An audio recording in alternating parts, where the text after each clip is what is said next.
कैसे हैं आप सब। स्वागत है आप सबका आपके नए यूट्यूब चैनल करियर पॉइंट पर।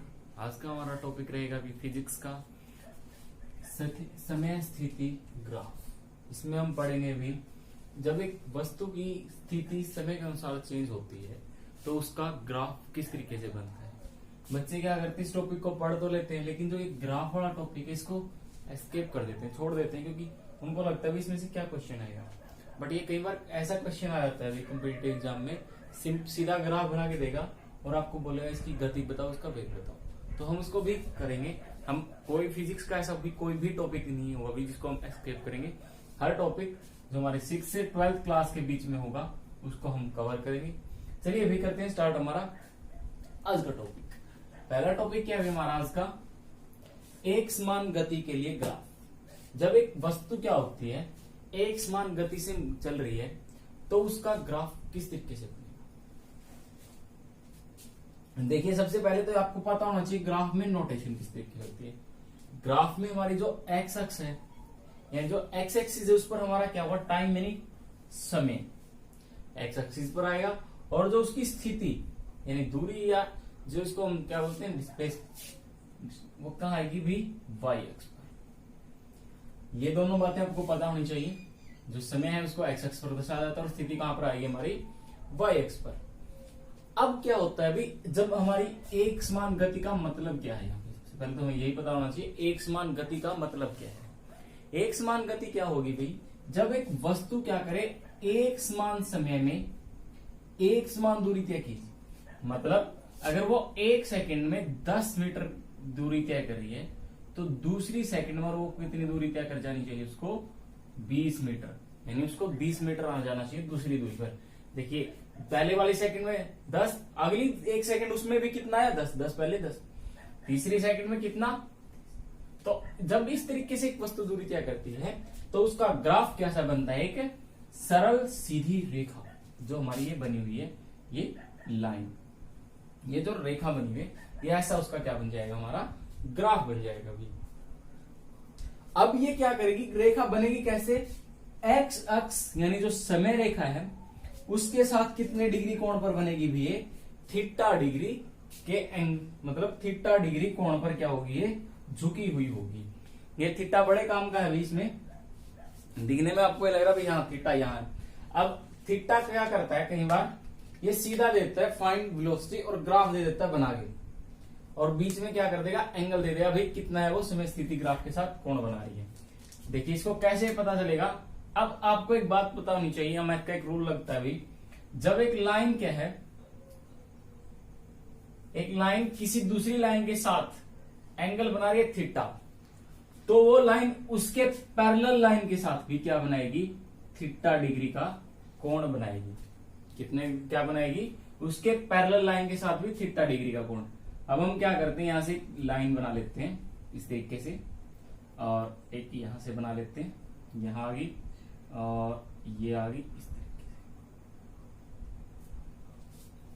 अब इस तरीके के क्वेश्चंस आते कैसे न्यूमेरिकल, वो देखिए आपको थोड़ा सा हिंट दे देते हैं उसका, ताकि आपको पता चल जाए भी क्वेश्चंस कैसे सोल्व। अब क्या कहेगा ये भी, एक वस्तु 20 सेकंड में 20 मीटर पर है और अगली 30 सेकंड पर कहां पर है भाई, 30 मीटर दूरी तय की उसने।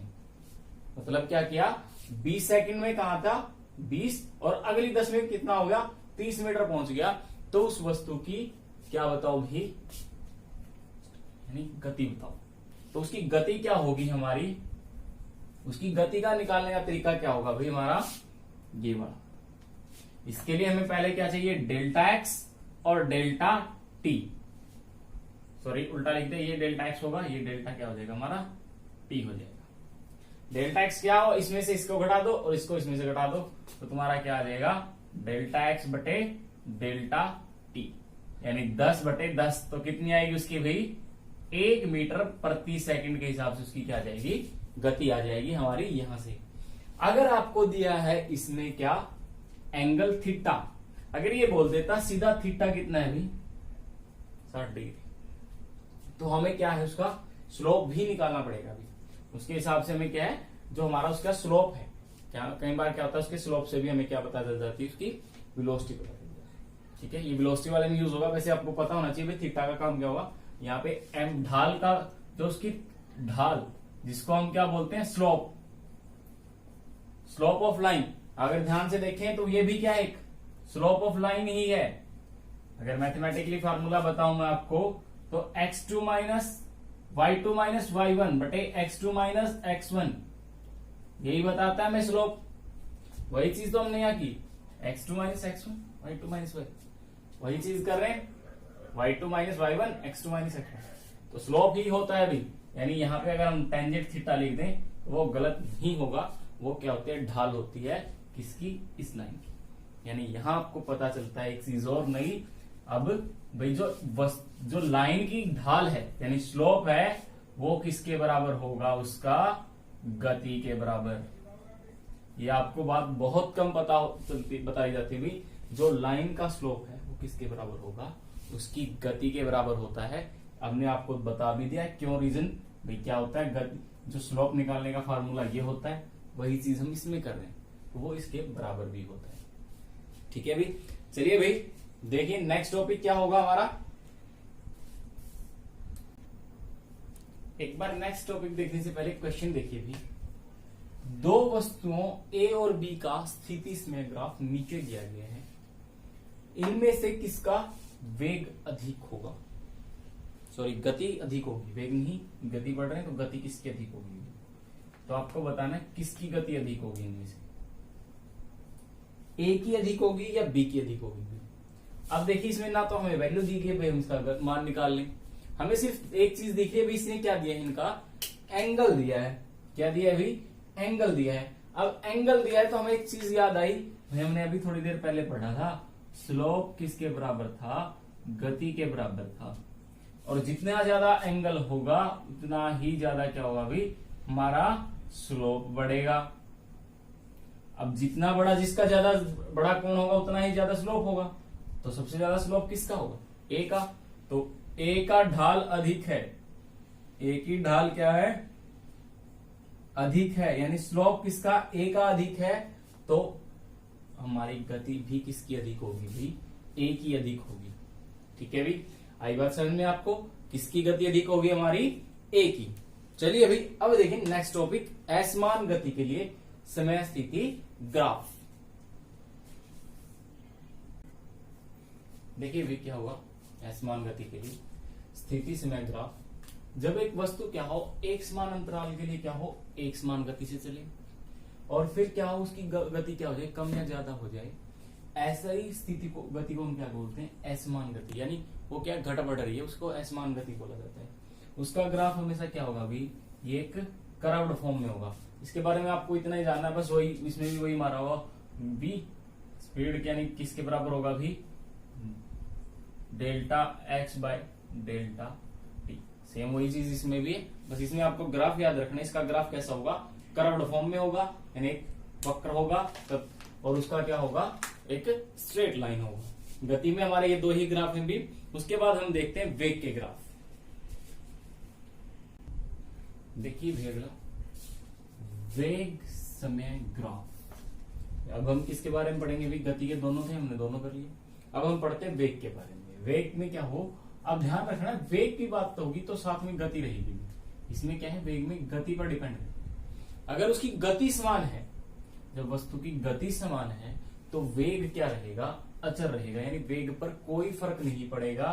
समय के साथ वेग में कोई फर्क नहीं पड़ेगा। जैसे अगर उसका वेग पहले हमारा कितना है अभी 30 मीटर प्रति सेकंड है, तो 10 मिनट बाद भी, 10 सेकंड बाद भी, 10 मिनट, 20 मिनट बाद भी, 30 मिनट बाद भी वो वही रहेगा, यानी 30 मीटर प्रति सेकंड। तो इसको हम क्या बोला जाता है, हमारा जो समान गति के लिए समान वेग, समान गति के लिए समान वेग वाला हमारा ग्राफ होगा।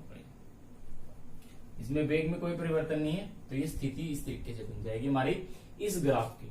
देखिए छोटे छोटे हैं, बस आपको बताने के लिए भी, हाँ इसका ग्राफ किस तरीके से होगा, इसका ग्राफ किस तरीके से होगा। मेन था आपका पहला, और अब जो दो बचे हैं वेग के, वो ये आपके लिए इंपॉर्टेंट है, तीनों के तीन।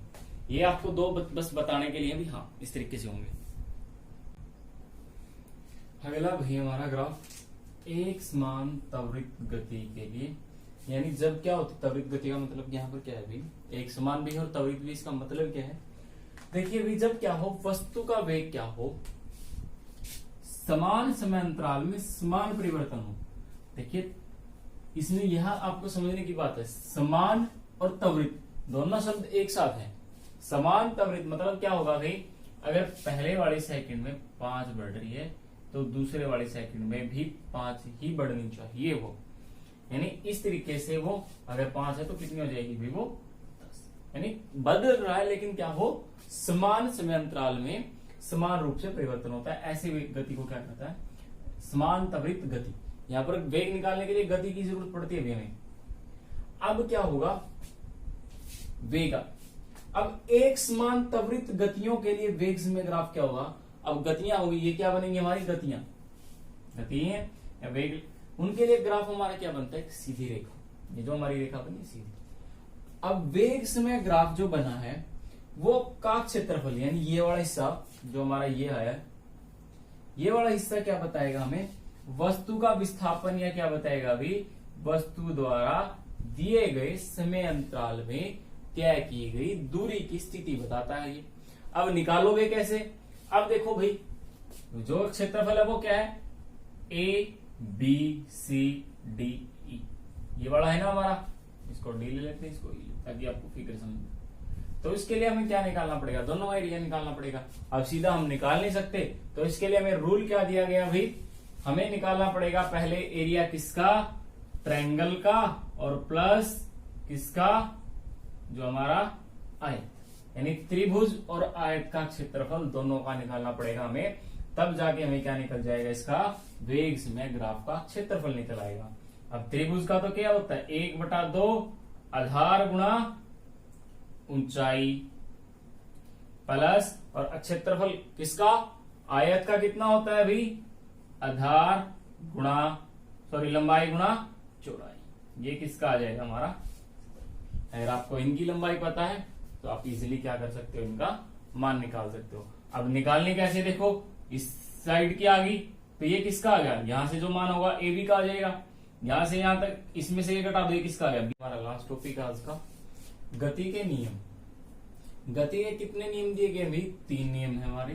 पहला नियम क्या बताता है हमें, किस किस के बीच में बताता है, जब हमें क्या हो भाई, वस्तु की गति यानी वेलोसिटी, त्वरण और समय, इनके बीच का रिलेशन निकालना है, तो वो क्या है हमारी, वो कौन सा यूज होगा हमारा, पहला। यहां पर देखिए जो v है, वेलोसिटी यानी वेग,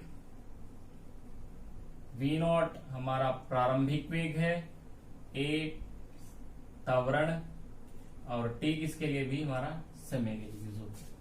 इसी तरीके से दूसरे में s हमारा किसको दर्शाता है अभी, विस्थापन को बताता है, u हमारा इनिशियल यानी आरंभिक वेग, t टाइम एक्सीलरेशन, वही हमारी a किसके लिए, एक्सीलरेशन यानी त्वरण के लिए, और आखिरी में क्या है अभी, ये दोनों है, ये जो v0 है ये किसको v किसको बताता है अभी, अंतिम वेग, u किसके बताता है अभी, आरंभिक वेग। ये आपको याद रखने हैं अभी, इन पे हमारा डायरेक्ट क्वेश्चन आता है। ये हमारे इस तरीके के तीनों हैं, इन पर हम एक एक क्वेश्चन करते हैं अभी, छोटा छोटा क्वेश्चन करते हैं इन पर। देखिए हमारा पहला क्वेश्चन क्या होगा, देखिए भी क्या कहा है, एक कार विश्राम अवस्था से 10 मीटर प्रति सेकंड स्क्वायर के त्वरण के साथ चलती है तो 5 सेकंड बाद उसका वेग क्या, हमें क्या निकालना है, v। टाइम क्या है, 5 सेकंड। एक्सेलरेशन, क्योंकि देखिए त्वरण है तो क्या है, एक्सेलरेशन कितनी है, 10 मीटर प्रति सेकंड। दूसरा क्या होगा, विराम अवस्था, यानी इनिशियल कितनी थी उसकी, 0, VTAS। हमारे ये कौन सा ला बताता है, कौन सा नियम था, पहला, U = U + AT, ये था। V का मान हमारा निकालना है हमें, ये तो 0 है, 5 × 10 तो कितना आ गया भाई, 50 मीटर प्रति सेकंड आ जाएगा हमारा इसका आंसर। ठीक है भाई, ये था हमारा पहले नियम पर आधारित। अब एक दूसरे का देखते हैं, उसका क्या होगा, देखिए भाई नेक्स्ट हमारा, एक कार क्या है ब्रेक लगाने पर गति के विपरीत दिशा में 6 मीटर प्रति सेकंड का त्वरण उत्पन्न करती है। कार 2 सेकंड के बाद रुकती है, तो कार के द्वारा उतने समय में तय दूरी ज्ञात कीजिए। देखिए जो चीज दी है वो लिखिए, ए 6 मीटर प्रति सेकंड, लेकिन क्या है विपरीत दिशा में है, तो किसकी होगी भाई, माइनस की, यानी ये क्या हमारी रिटार्डेशन यानी मंदन है। अगर हिंदी में बात की जाए तो मंदन, इंग्लिश में क्या है ये रिटार्डेशन है। उसके बाद टाइम कितना है 2 सेकेंड। अब इनिशियल का हमें पता नहीं है अभी, क्योंकि हमें नहीं पता कितनी स्पीड से थी वो। टाइम कितना है, सॉरी फाइनल कितनी होगी 0, क्योंकि रुक जाएगी वो। अब हमें सबसे पहले तो पहले नियम से हमें क्या पता लगानी पड़ेगी, क्योंकि हमें तो क्या निकालनी, दूरी निकालनी है। अब हमें पहले तो यू निकालना पड़ेगा, हमें तो निकालनी 2 चीजें हैं यहाँ पे, ये निकालनी है। इसके लिए तो डायरेक्ट कोई फार्मूला है नहीं इनका, तो हमें क्या करना पड़ेगा यू। तो पहले यू के लिए क्या होगा, v is equal to u plus at, यही था हमारा v is equal to at. अब मान रखो 0 u प्लस माइनस 6 गुणा 2 माइनस के 12, तो u का मान कितना आ गया हमारा इस साइड आ गया प्लस का 12 मीटर प्रति सेकंड। हमारी कौन सी आ गई भाई, इनिशियल आ गई। अब हमें निकालना है s के लिए हमारा फार्मूला क्या है भाई, दोनों फार्मूले दूसरा और तीसरा नियम क्या है, s और a के लिए है। तो क्या था दूसरा फार्मूला भाई हमारा, s is equal to u t plus half a t square. तो रखो ut का मान 12 गुणा 2 प्लस हाफ माइनस 6 गुणा 4 24 प्लस कितना हो जाएगा भाई 2, यानी माइनस के 12। तो कितने मीटर दूर जाके रुकेगी भाई वो, 12 मीटर दूर जाके वो क्या होगी, गाड़ी रुक जाएगी हमारा इस तरीके से। देखिए भाई इसी में हम तीसरे नियम को भी देख लेते हैं। तीसरा नियम क्या है हमारा, 2as बराबर है v square minus u square.